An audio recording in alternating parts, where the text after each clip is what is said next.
تو وہ کیا سپروائز کریں گے؟ حکومت کے جو اکاؤنٹس ہوتے ہیں، قرضے کس نے لیے ہیں، کہاں سے لیے ہیں، یہ حکومت کے ریکارڈ کا حصہ ہوتا ہے. آپ اس سال کے بجٹ دیکھ لیں، پچھلے سال کے تمام قرضے جو ہیں اس کے اندر شامل ہیں، کہاں سے قرضے آئے. اور جواب بڑا آسان ہے، جواب میں تو 1 منٹ لگتا ہے.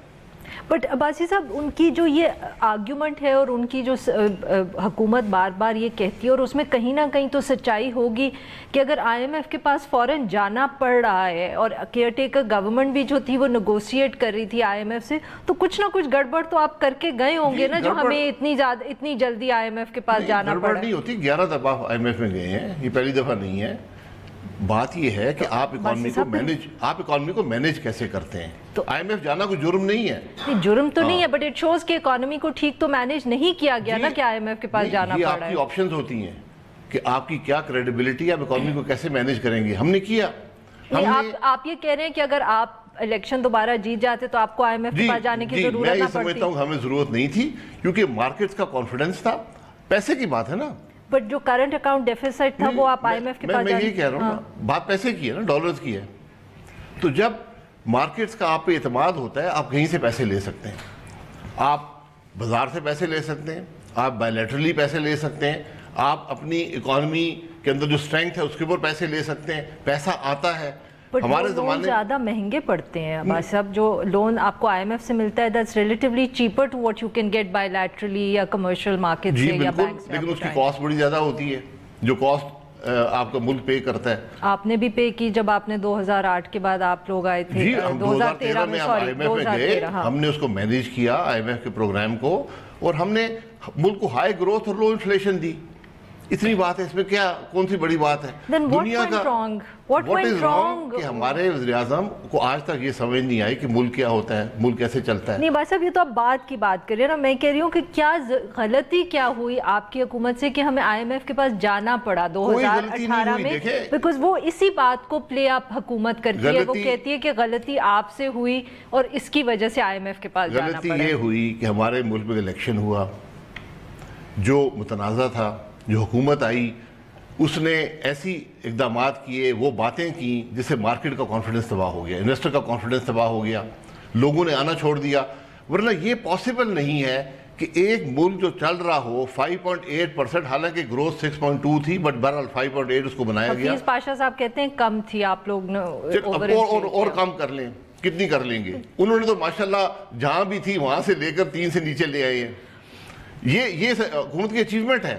میں آپ کو پورے وثوق سے کہتا ہوں، آپ اس ملک کا دشمن لے آئیں، اس کو حکومت میں بٹھا دیں، وہ آپ کی گروتھ آدھی نہیں کر سکتا، وہ آپ کی انفلیشن ڈبل نہیں کر سکتا، وہ ڈالر کو یہاں نہیں پہنچا سکتا جہاں پہنچ گئے، وہ 1550 ارب کے ٹیکس عوام پر نہیں ڈال سکتا.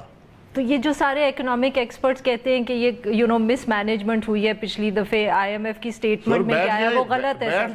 بیٹھ جائیں. کیا مس مینجمنٹ ہوئی ہے؟ مس مینجمنٹ نظر آتی ہے نا ریزلٹس میں. ہم سے مس مینیج ہوا. ہم نے 5 سال میں 10,000 ارب کے قرضے لے لیے. یہی الزام ہے نا. نہیں، الزام تو وہ کرنٹ اکاؤنٹ ڈیفیسٹ کا ہے نا. قرضے تو آپ کو پتہ ہے کہ وہ تو اب یہ بھی لیں گے. کرنٹ اکاؤنٹ ڈیفیسٹ کو ایگزامن کر لیں. جب بھی گروتھ آتی ہے آپ کو انویسٹ کرنا پڑتا ہے. انویسٹمنٹ کا بڑا حصہ ڈالرز میں ہوتا ہے، اس کے ریٹرنز بھی ڈالرز میں جاتے ہیں. جب تک وہ انویسٹمنٹ آپ کو ریٹرنز دیتی ہے، ایک لیگ ہوتا ہے اس کے ریزلٹس آنے میں، اس میں آپ کو کرنٹ اکاؤنٹ کا ڈیفیسٹ آتا ہے. یا تو آپ گروتھ نہ کریں، کوئی کرنٹ اکاؤنٹ کا ڈیفیسٹ نہیں آئے گا. تو یہ ہر اکانومی اس کو رسک سمجھیں، یہ لیتی ہے، اس پہ کام کرتی ہے اور گروتھ دیتی ہے. دنیا کا ہر ملک، یہ پاکستان کوئی انوکھی اگزامپل نہیں ہے، اس نے بورو کیا، انویسٹ کیا، اکانومی کو گرو کیا اور اپنے ملک کو مضبوط کر لیا. ہمارا بھی یہی ماڈل ہے، کوئی اور ماڈل نہیں تھا. آج وہ ماڈل نہیں ہے. مجھے صرف بات اتنی ہے، آپ کے سامنے 2 ٹارگٹس ہیں. 7.5% گروتھ لے کر آنی ہے اور 40 بلین کی ایکسپورٹ کرنی. 7.5% گروتھ تو نہیں آ سکتی نا. آئی ایم ایف کے پروگرام میں تو کہتے ہیں اتنی گروتھ نہیں آ سکتی. اسٹیبلائزیشن میں 2-3 سال گزر جائیں گے. ہم نے آپ کو 5.8 باوجود ڈان لیگ کے دھرنوں کے، پناما گیٹ کے، حکومت ٹوٹنے کے آپ کو دی یا نہیں دی؟ گھر سے وہ تو آرٹیفیشل نہیں ہے نا. ٹھیک ہے، وہ ہو گئی. آپ کا کام تو اس کو بلڈ کرتے. اس سال 6.2 ہو جاتی. آپ لے گئے 3.5 پھر آپ تو کہہ رہے ہیں کہ سارے اکنامک ایکسپرٹس بھی غلط ہیں جو کہتے ہیں کہ مس مینجمنٹ ہوئی ہے. نہیں مس مینجمنٹ ہوئی ہے نا, 5.8% گروتھ آ گئی. کہتے ہیں الیکشن سے پہلے ہوئی ہے, اس کے باوجود آ گئی 5.8% گروتھ, سب مس مینجمنٹ کے باوجود آ گئی. آپ نے اتنا اچھا مینیج کیا کہ وہ 5.8 سے 3 پہ آ گئی, بلکہ اس سے بھی کم ہے. انفلیشن ڈبل ہو گئی, اور جتنے ہم نے قرضے 5 سال میں لیے تھے اور ملک میں انویسٹ کیا تھا, آپ نے اس سے آدھے ملک پہ ڈیٹ کا برڈن 1 سال میں بڑھا دیا ہے. 5,000 ارب ایڈ ہو گیا ہے. یہ بریک ناظرین یہاں پہ لیتے ہیں سب بریک, اور جب بریک سے واپس آئیں گے تو شاہد خاقان عباسی صاحب سے گفتگو جاری رکھیں گے. اسٹے ود اس.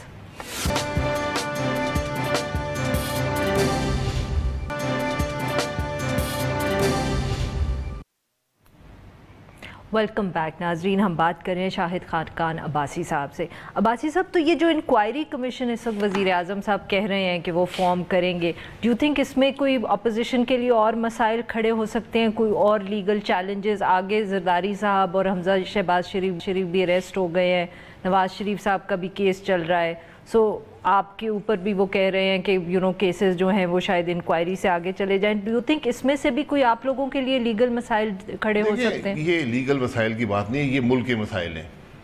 کہ جب آپ کی سوچ یہ ہوگی کہ ہم اپوزیشن کو دبا لیں, کیس بنا کر, دبانے کی ضرورت کیا مجھے سمجھ میں نہیں ہے. جمہوریت ہے ملک کے اندر, بولنے کا موقع ہر ایک کو ملنا چاہیے. آج پریس بھی دبی ہوئی ہے, آج جوڈیشری بھی دبی ہوئی ہے, اسمبلی بھی دبی ہوئی ہے, سیاستدان بھی دبے ہوئے ہیں, تو ملک نہیں چلے گا. پارلیمنٹ میں تو کوئی دباؤ نہیں ہے. جی پارلیمنٹ چلتی ہے, مجھے بتا دیں ایک ڈیبیٹ آج تک پاکستان کی پارلیمنٹ کر سکی 1 سال میں؟ نہیں, وہ تو کہتے ہیں آپ کی وجہ سے نہیں ہو رہی. میں معذرت سے کہوں گا, پتہ کر لیں, آپ دیکھ لیں, ریکارڈ دیکھ لیں. اسپیکر بھاگ جاتا ہے اٹھ کے, اسپیکر پروڈکشن آرڈر جاری نہیں کر سکتا. ہم نے مانگنا چھوڑ دیا ہے, ہم صرف انڈیکیٹ کرتے ہیں. شہباز شریف صاحب کے تو وہ جی شہباز شریف صاحب کے احتجاج کے بعد لیڈر آف دا اپوزیشن ہے قومی اسمبلی کا, اس کے پروڈکشن آرڈر آپ 6 دن ڈیلے کر کے جاری کرتے تھے. یہ اسمبلی کا اصول ہے. آپ نے اجلاس بلایا ہے, جو لوگ جیل میں ہیں پروڈکشن آرڈر جاری کر دے, اجلاس اٹینڈ کر کے واپس چلے جائیں. آپ نے کس کے اب پروڈکشن آرڈرز پچھلی دفعہ ریکویسٹ کیے تھے؟ اس وقت 4 لوگ ہیں, جس میں ایک ابھی پہلے سعد رفیق صاحب ہیں, پھر اس کے بعد آصف زرداری صاحب ہیں, محسن داوڑ صاحب ہیں, علی وزیر صاحب ہیں. یہ 4 لوگ ہیں. اور ابھی تک کوئی قیامت اگر آ جائے ان کے آنے سے اسمبلی میں تو میں حاضر ہوں. اگر اسمبلی بند ہو گئی میں جواب دے ہوں گا. لیکن جب آپ یہ ایک ٹریڈیشنز قائم کر دیں گے نا, اس سے سوچ سامنے آتی ہے حکومت کی سوچ کیا ہے. جب حکومت کے وزیر ٹی وی پر جا کر یہ کہیں کہ میں فلانے کو اندر کرنے لگا ہوں, 6 وزیر کہہ رہے ہیں جی ہمارا نیب سے تعلق نہیں ہے. پرائم منسٹر ہاتھ ہلا کے رات کے 12 بجے کہہ رہے ہیں جی میرا نیب سے تعلق نہیں ہے, جی میں تو جی بڑا مسکین آدمی ہوں, میرا نیب سے تعلق نہیں ہے, مجھے تو اپوزیشن بولنے نہیں دیتی, بڑے بدتمیز قسم کے لوگ ہیں. یہ رات کے 12 بجے ہمارے ملک کا وزیر اعظم آپ نہیں بولنے دیتے نا, یہ تو وہ صحیح کہتے ہیں. میں کون نہیں بولنے دیتا, آ کے بولیں, کوئی کام کی بات کریں. تو یہ تو آپ اپنی کنڈیشن لگا سکتے نا کہ کام کی بات چلیں, میں کہوں کام کی بات نہ کریں, ٹھیک ہے, یہ بھی جو ان کی دل میں آتا ہے کریں, آپ شور نہ مچایا کریں نا. لیکن اس کا تعلق اسمبلی کے ممبران کو حق نمائندگی سے محروم کرنا نہیں ہے اور اپوزیشن کو دبانا نہیں ہے. تو اپوزیشن اگر دب رہی ہے, عباسی صاحب آپ کی بات کاٹ رہی ہوں, تو کیا اس کا مطلب ہم یہ سمجھیں کہ کیونکہ یہ کیسز چل رہے ہیں اس لیے اب آپ کا جو احتجاج کرنے کا ارادہ ہے, یا اگر جماعتیں سوچ رہی ہیں اس کے بارے میں, تو آپ دب جائیں گے اور احتجاج نہیں کریں گے پارلیمنٹ کے باہر؟ نہیں, احتجاج تو عوام کی رائے ہے. احتجاج اگر سیاسی جماعتیں اس میں نہیں شامل ہوں گی تو عوام تو خود کریں گے, جو آپ نے عوام کے ساتھ کر دیا ہے. آپ انتظار کریں گے کہ عوام احتجاج کرے پھر آپ کریں؟ ہمیں انتظار نہیں ہے, ہم نے ان کو لیڈ کرنا ہے, بجائے اس کے کہ خود سڑکوں پر آ جائیں. اس سے بدترین کوئی چیز نہیں ہوگی, ملک میں امریت آئے گی. میں بتا دوں آپ کو, اگر سیاسی پروسیس کو آپ دبائیں گے ملک میں امریت آئے گی. آج آپ نے پکڑنا ہے, آپ نے احتساب کرنا ہے. میں 100% احتساب کا حامی ہوں. شروع کریں, ایک کر کے شروع کریں. جو لوگ سیاست میں رہے ہیں, پی ٹی آئی کو رہنے دیں, فی الحال باہر رہنے دیں. وہ تو بیچارے آئی پاور میں اب نہیں, بیچارے نہیں ہیں, وہ جو وہاں لوگ بیٹھے ہوئے ہیں. یہ بھی میں آج بتا دوں, آپ نے احتساب سے بچنا ہے, پی ٹی آئی کے صفوں میں شامل ہو جائیں, سودا کر لیں اپنے ضمیر کا. خان صاحب, عباسی صاحب, ان کو شہباز شریف صاحب کے بعد بیل ملی. میں محترمہ, میں آپ کو بتا دوں, آپ نے اپنے ضمیر کا سودا کر لیں, آپ کو نیب نہیں پوچھے گا. میں آج بھی آپ کو بتا رہا ہوں. میں نے نیب سب وہ تو آپ نے بھی اپنی صفوں میں ان لوگوں کو شامل کیا تھا نا جو پی ایم ایل ہم کیو تو سے گناہگار ہیں نا, ہمیں تو اسٹیبلش ہو گیا کہ ہم گناہگار ہیں. میں تو بات کر رہا ہوں آج کی سیاست کی. آپ نے الزام لگانا ہے, آپ الزام لگائیں, عوام کے سامنے رکھ دیں. اس پہ الزام ہے کیا؟ آپ نے قومی اسمبلی کے لیڈرز اپوزیشن اٹھایا, آج تک نہیں بتا سکے الزام کیا ہے. اب آپ نے پنجاب اسمبلی میں لیڈرز اپوزیشن اٹھایا, آپ آج تک الزام نہیں بتا سکے کہ کیا ہے. ان کا تو کورٹ کیس چل رہے ہیں نا بھائی صاحب. کون سا کورٹ کیس؟ وہ نیب کے تو کورٹ کیسز جہاں بہت لوگوں کے چل رہے ہیں, آپ پروسیکیوٹ کریں نا. کون منع کر رہا ہے پروسیکیوشن سے؟ آپ کا ریمانڈ لینے کا کیا مقصد ہے؟ آپ کو جیلوں میں ڈالنے کا کیا مقصد ہے؟ وہ تو پھر نیب کے لاء میں مسائل ہیں. بالکل نیب کے لاء میں کوئی مسئلہ نہیں ہے. ان کو آپ نے اتنے اتھارٹیرین پاورز ہیں چیئرمین کے پاس. جی آج بھی 6-8 آدمی یہاں اسمبلی میں بیٹھے ہوئے ہیں ٹریجری بینچز پر جن پر نیب کے کیس ہیں. نیب کا کیس آپ چلائیں نا, کون منع کر رہے ہیں؟ ان کو کوئی نہیں پوچھتا. وزیر ہیں, آج وزیر ہیں جن پہ وہی چارجز ہیں, اس سے بھی بدترین جو آپ نے پرویز خٹک صاحب کی بات کر رہے ہیں. میں جس کی بھی بات کر رہا ہوں, اور بھی ہیں, صرف پرویز خٹک نہیں ہے. میں صرف یہ کہہ رہا ہوں کہ ڈیو پروسیس کو فالو کریں. آپ کوئی آمر نہیں ہیں, آپ کوئی ڈکٹیٹر نہیں ہے, آپ کوئی مارشل ایڈمنسٹریٹر نہیں ہے. آپ پھر احتجاج کا پلان بنے گا. احتجاج ہوگا, سڑکوں پہ بھی ہوگا, اسمبلی کے اندر بھی ہوگا, اسمبلی سے باہر بھی ہوگا. اسمبلی میں تو ہم دیکھ رہے ہیں نا بھائی صاحب, باہر کی بات ہو رہی ہے. کیا مریم نواز صاحبہ آج جو مریم نواز صاحبہ کی آج وہ ایک جلسے سے خطاب کر رہی تھی نارووال کے اندر, تو کچھ لوگ کہہ رہے تھے کہ یہ اب کیا تحریک شروع ہو گئی ہے آپ لوگوں کی کہ جلسے کرنے کی یا پروٹیسٹ کرنے کی؟ ایک پروسیس ہوتا ہے, وہ ایک دن کا نہیں ہوتا. بالکل. تو اسی آپ لوگوں سے کانٹیکٹ کرتے ہیں, آپ ملک کے مسائل بتاتے ہیں, ان کے دکھ درد کو سنتے ہیں, اس کا مداوع کرنے کی کوشش کرتے ہیں. یہی پروسیس ہے. ابھی اے پی سی تمام جماعتیں ہوں گی, بات کریں گی اور آگے دیکھیں گی کہ ملک کے مسائل کو کیسے حل کرنا ہے. اینڈ یو تھنک کہ آپ پی پی پی کو اتنا ٹرسٹ کر سکتے ہیں اس وقت کہ آپ ان کے ساتھ مل کے یہ احتجاج کر لیں گے؟ دیکھیے پی پی پی ٹرسٹ کی بات نہیں ہے. وہ شامل ہونا چاہتے ہیں تو اچھی بات ہے, نہیں ہوں گے تو ہر جماعت اپنے طور پہ تو کام کر رہی ہے. اور یہی وہاں پر فیصلہ ہوا تھا کہ اگر ایک جوائنٹ اسٹریٹجی بن گئی تو اچھی بات ہے, ورنہ ہر جماعت اپنے طریقے سے احتجاج جاری رکھے گی. بہت بہت شکریہ شاہد خاقان عباسی صاحب. آپ نے ہم کی ناظرین یہاں پہ لیں گے ایک چھوٹا سا بریک, اور بریک کے بعد ہم دوبارہ گفتگو کریں گے جو کمیشن بنائی ہے وزیر اعظم عمران خان صاحب نے, جس کا اعلان کیا ہے. اسٹے ود اس.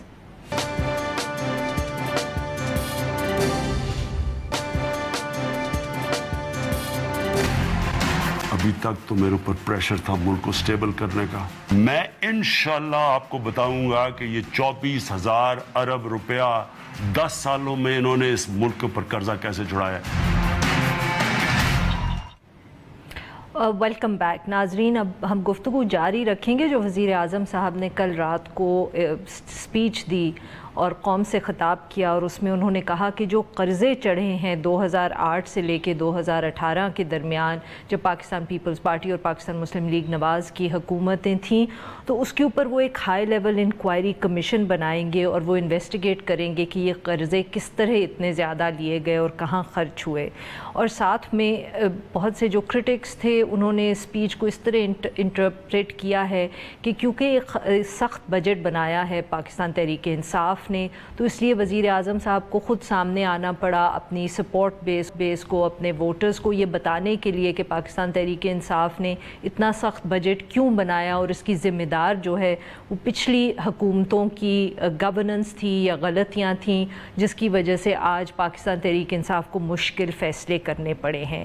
مگر کیا یہ پیغام جو ہے یہ لوگوں تک پہنچا ہے؟ کیا وزیر اعظم صاحب لوگوں کو کنونس کر پائے ہیں؟ اسی ایشو پہ بات کرنے کے لیے ہمارے ساتھ موجود ہیں عارف ندوی صاحب جو ایک سینئر صحافی اور تجزیہ کار ہیں. ویلکم ٹو دا شو سر. عارف صاحب, تو یہ جو سپیچ تھی وزیر اعظم عمران خان صاحب کی, کیا آپ اس کو اسی طرح دیکھ رہے ہیں جیسے کچھ لوگ انٹرپریٹ کر رہے تھے کہ یہ وہ اپنے ووٹرز کو کنونس کرنے کی کوشش کر رہے تھے یا سمجھانے کی کوشش کر رہے تھے کہ یہ بجٹ اتنا سخت کیوں بنایا ہے انہوں نے؟ دیکھنے کے لیے تو یہ تقریر آج ہی تھی نا 12 بجے کے بعد ہوئی ہے. جی بالکل صحیح. اور اس وقت اگر آپ لوگوں کو پہنچانے کے لیے کر رہے تھے تو میرے خیال سے پاکستان کی 90% سے زیادہ آبادی جو ہے وہ تو سوئی ہوتی ہے اس وقت. آپ جیسے اور میرے جیسے جو محنت کرنے والے لوگ ہیں ان کو جاگنا پڑتا ہے. ہماری تو نوکری ہے نا سر, ہماری تو مجبوری تھی. جی نمبر 1. نمبر 2 یہ بات ہے, مجھے تو بالکل سینسلیس تقریر نظر آئی, اور میرا نہیں خیال کوئی اتنی اس میں کوئی سوچ گئی ہوئی تھی. جس سے لگ رہا تھا کنٹینر پہ سوار ہو کے